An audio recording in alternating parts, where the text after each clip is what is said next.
All right, guys, so a little check-in here. A lot's happened since last time we were over here at the remodel project. You can see the roof on the garage has been taken down because we're going to lower that pitch. And we're taking off the sheathing in most places of the house because it's mostly this junky thermoply sheathing and a little bit of some cedar siding in the front. But the real change, the big thing I wanted to tell you about is that right there. That's right, the entire first floor on the main section of the house is gone. And we're gonna end up taking out a lot of this section, or really most of this section, the two-story as well. Here's the deal, a couple things happened that made me make this decision. Number one, ceiling heights were getting really wonky. You know, these are only 8-foot ceilings in this house to begin with. And I would have liked to have had taller than that, 9 foot ideally. But one of my big issues was slab heights. I had that weirdo step down, if you remember, when you first walked into the house that I never loved, but I was kind of working with it. We were able to flatten that out, but then I realized when I was gonna add my insulation to the slab, I've got a great detail from Steve Basic on that, stay tuned for that. We're basically adding 3 inches to the slab height. I've got an 1.5 inch insulation, and then I've got an Advantech subfloor going on top of that to accept my hardwoods, which means that my ceiling height was going to be somewhere in the like 8.8, 8.9 range in the kitchen, master bedroom, master bath. Terrible, not good.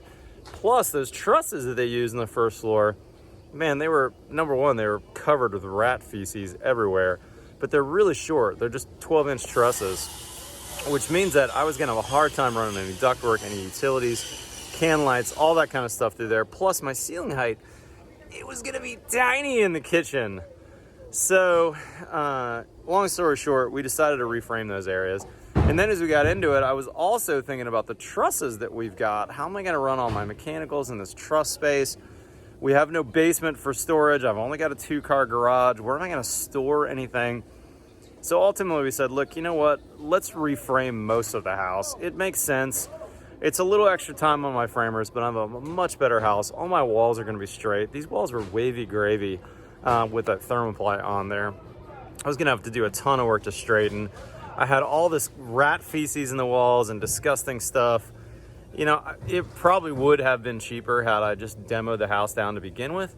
But I think in the end, I'm excited about what I'm gonna have because I'm really gonna have a brand new house with the look and feel of a house that's gonna fit in my neighborhood. You know, I live in a 70s neighborhood. I love my neighbors.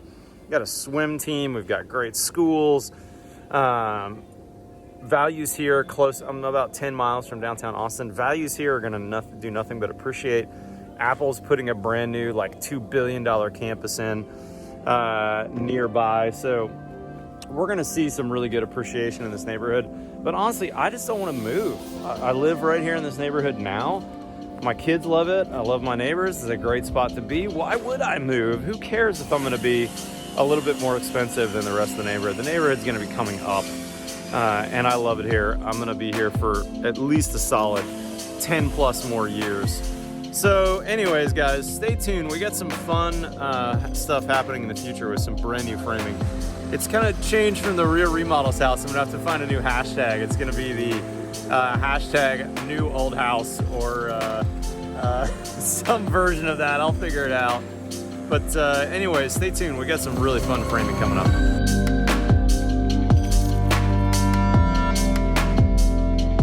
You guys made great progress. Check it out. The house is pretty much gone at this point. We've got a slab and we've got one wall in the garage. I did have the guys leave the mechanical closet back there because I want to show you a couple things, but it's gone. Hey guys, I want to introduce you to, if you haven't met before, Steve Basic. Steve's an architect out of Boston and we worked together on several awesome videos in the past. Steve is the newest member of our Build Show network, so he's shooting videos now as well, the first architect we've had on.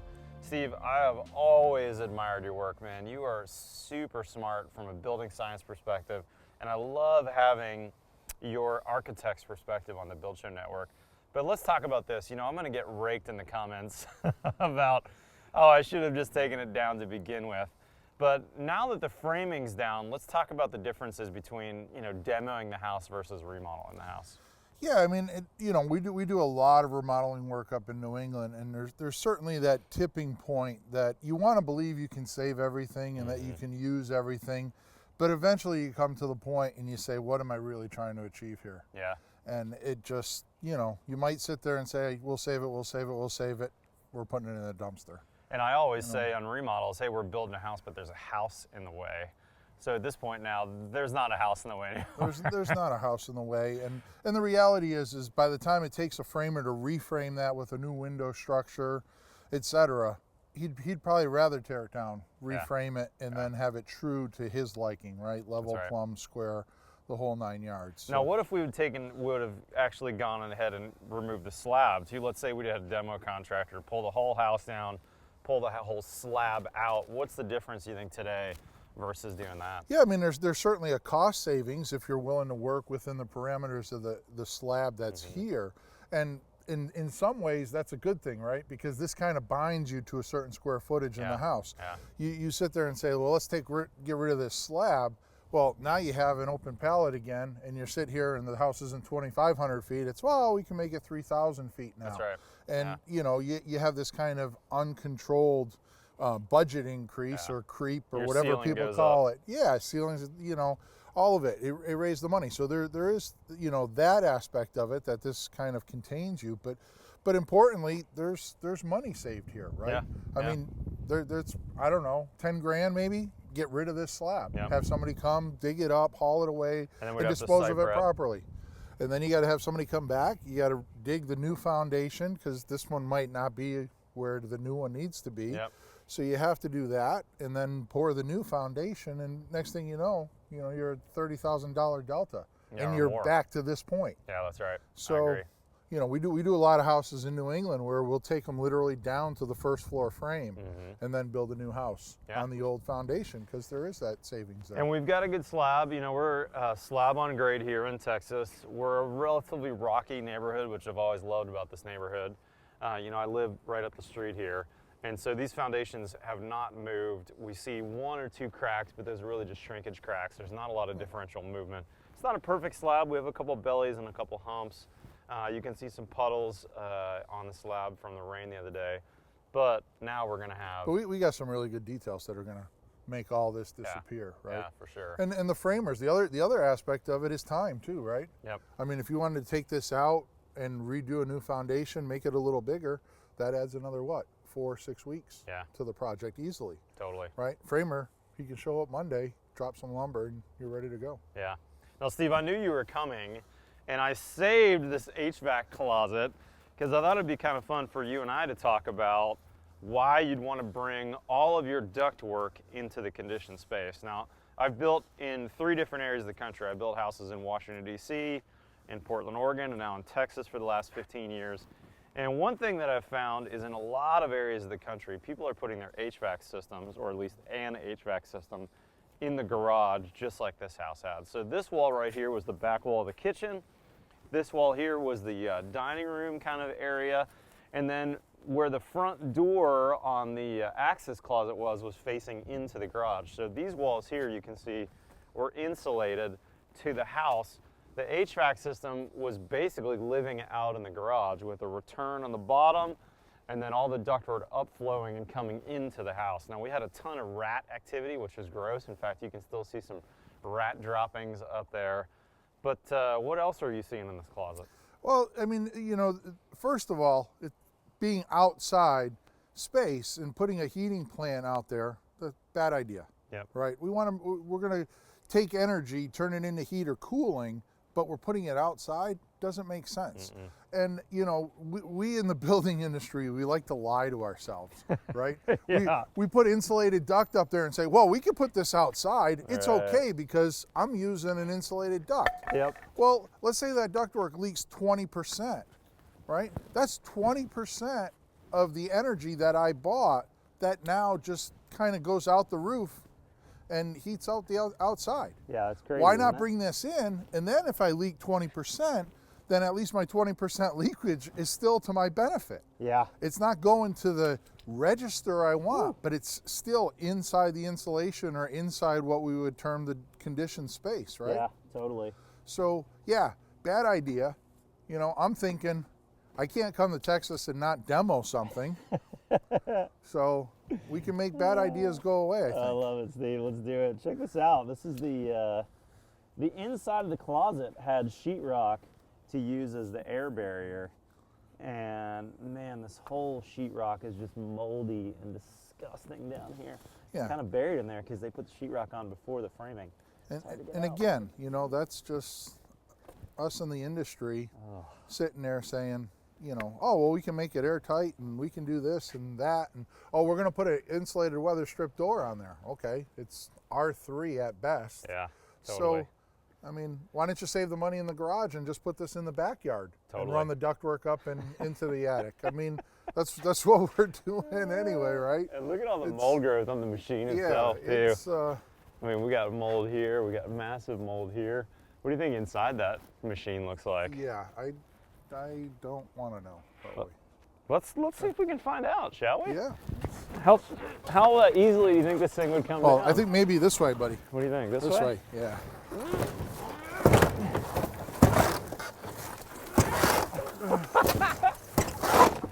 Oh! Here, we're gonna go this way?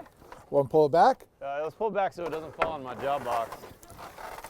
Here, let's go this way now. Oh, move my table out of the way. Pull it forward. Yeah! Timber! Demo. Oh my gosh, look at that disgusting return right there. Yeah. Look at all the mold growth under here. I mean, you can see what's And look, nice. they tried to use some spray foam. How much good did that spray foam do? Yeah. On that? Look at all that. That's disgusting. These are the myths that we choose to live with. Gross. Even like the bottom of these 2x4s are all moldy. Yeah. And look at all the rat droppings in there. Look at that, man. Yeah, well, rats love it, right? We put it outside, it's easy access for them. Yep. And guess what? It's nice and warm in there, it's nice and dry. Yeah. You got a nice rodent hotel. Or cold on a... cold on a nice hot summer day. Look at that. See what that is? That's tooth marks. Yep. They're in there chewing on this. What is that pipe? That's the condensate line. Condensate drain, yeah. Oh, you know what? The condensate drain, look over here. You can see it was totally chewed through right here, which means when that condensate was coming down, it was probably leaking and making this all wet too, because the rats chewed through it. I wonder if they were chewing through it to get water. Yeah. Maybe. That's really gross. Could be. Well, the good news is we got rid of it. This is a big reason why I didn't want to redo the framing and keep it, because it was like every 2x4 in the house had rat poop on it. Yeah. I mean, sure, you could probably clean it, but at some point it was just beyond the disgusting level for me. And the other thing to understand, you know, this is a good place to talk about it, is all the framing that was here, if you had saved it, it's ground coupled, right? The slab is touching the ground, so it's the temperature of the ground. And now you have the bottom plate that's in contact with the slab, which is virtually ground temperature. Yeah. So your lower part of the wall is basically the same temperature as the ground, and you know, very conducive to mold growth. Big time. Look at this, Steve. Here's some flex duct that's going on, what, 40 some years old? Yeah. And look at the inside of that flex. I mean, first off, it's super brittle and disgusting. So how could you possibly clean that without, you know, put a duct cleaner in there? And then look at the stuff that's on there. What is that? That's disgusting. That was in your air path right there. Yeah. And there's no way to clean it without destroying it. No. And I mean, the last person living in this house was running their Airstream across. Yeah, I mean, you might as well have had this as your mat. And that's what you're breathing every day when the AC system turned on. There you go. And look at the mold on the back of this sheetrock here. So this is the sheetrock in that closet. Look at the growth on that. Yep. I mean, it's just disgusting. And this again is in the air path because that's part of the return. And let's see if we can see what's inside this. Might save this to crack open in a future video. But look up here. Here's the top of the duct. So this is after the filter now, and we're now coming coming into the house. Look at that. I mean, the rats chewed this duct up, or maybe, yeah, probably a rat, I'm assuming. And that's what we're looking at. I mean, that is just absolutely disgusting in there, Steve. Yeah, yeah, that duct board. There's your duct board. Look at the inside of the duct board. This is why we like metal ducts. Yeah. I mean, how could you possibly clean any of that? Right? You're not going to clean that. There you go. That's disgusting. There you go. And there's the inside of that one. Same as the others, totally brittle. I mean, look, that's all rodent chewing. Yeah. I mean, the leakage on this must have been crazy. And all this right here, that actually is probably rat feces and urine right there. I mean, it's just ridiculous. So bad. The real scary thing is, you know, this is anywhere USA. Yeah, I know. Still being, I mean, there's brand new systems going into new homes right now that are just like this. People are, and you get all kinds of little bugs moving around on there. You see the little guy? Oh yeah, see that? Climbing around on there. Climbing around, look at that. And that's right in the airstream, so air was blowing moonscape. right through there and into the house. Yeah. Just caked with whatever this stuff is. Who knows? So gross. You know, so again, it's like part of the system is where you put it from an energy perspective too. But the other thing that point out is when you have systems like this, you know, we as the builders, architects, we leave when the house is done and the homeowners are left to maintain it. That's right. So you have to put this stuff in an easy place because we're creatures of comfort and luxury. We don't want to climb up in little nooks and crannies to change the filter. No. We want to just reach over, pull this one out, put the new one in, and call it a day, or it's not going to get done. Totally. Steve, thanks for your help, man. Guys, stay tuned. Steve has some incredible details he's helped me with. Insulated slab, some air tightness details for the house, exterior insulation on the walls, exterior insulation on the roof. We got a lot of fun. We're going to start framing this in the next couple of days. The lumber should be here soon. The insulation's on order. This is going to be a really, really well-built house. Now, it's not a remodel anymore, really, even though we've got an existing slab. It's really... Call it a rebuild. Call it a rebuild. It's a new build, basically, a rebuild on this old slab. Steve, I really appreciate your help, man. Always good to see you, brother. Guys, to see more of Steve, go to buildshownetworks.com. He's got several videos already up on the site, including his story. He's got a 20-minute story that kind of tells you how he got to where he is in the world today. And if you're an architect watching this, you should absolutely be watching everything that Steve puts out. He's been in the business for how many years? 27. 27 years, an incredibly smart architect with just some incredibly detailed and good drawing sets. And on the Build Show Network, he's running through some of his details that are actually on this project right here and showing us how the air tightness works, how the continuity of the insulation plane, all those good things. Anyways, go to buildshownetwork.com, and if you're not currently a subscriber, hit that subscribe button below. We're gonna be rebuilding this house, showing you all the details and the entire process. It's gonna be a lot of fun. Follow us on Twitter and Instagram, otherwise we'll see you next time on The Build Show.